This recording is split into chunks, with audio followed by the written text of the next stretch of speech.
नमस्कार मंडळी. ज्योतिबाचं मनपूर्वक दर्शन घेतल्यानंतर आम्ही निघालो कोल्हापूरमधल्या प्रसिद्ध रंकाळा तलावाकडे.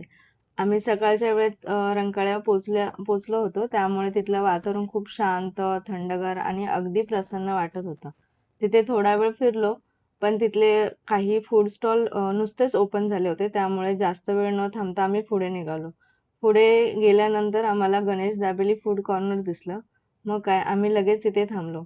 आम्ही तिथे दाबेली, शेवपुरी आणि सँडविचची ऑर्डर केली होती आणि खरं सांगायचं म्हणजे तिथली दाबेली इतकी मस्त होती आणि टेस्टी होती. जर तुम्ही कधी कोल्हापूरला गेलात, तर तिथली दाबेली नक्की ट्राय करा.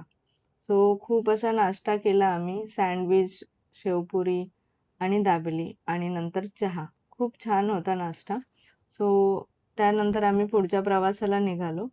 आता आमचा पुढचा प्रवास होता आदमापूर येथील बाळूमामा मंदिर. कोल्हापूरपासून हे ठिकाण थोडंसं लांब असल्यामुळे आमचा बराच वेळ प्रवासातच गेला. त्यात पाऊस पण होता, त्यामुळे पावसामुळे गर्दी पण झाली होती. मंदिराजवळ पोहोचल्यावर पार्किंगलाही गर्दी होती. म्हणजे मंदिरापासून आम्हाला थोडी लांबच पार्किंग भेटली. सो आम्ही मंदिरामध्ये चालत गेलो. मंदिरामध्ये भाविकांची खूप मोठी रांग होती. आम्ही शांतपणे असं रांगेत उभे राहिलो आणि आमचं नशीब इतकं चांगलं होतं, की आम्ही रांगेत असतानाच आरती सुरू झाली. आरती आरतीचा तो दिव्य अनुभव शब्दात सांगणं खरंच खूप कठीण आहे. सर्व भाविक शांतपणे खाली बसून आरतीमध्ये सहभाग झाले होते. संपूर्ण वातावरण भक्तिमय झालं होतं. आरतीनंतर आम्हाला श्री बाळूमामाचं सुंदर दर्शन मिळालं.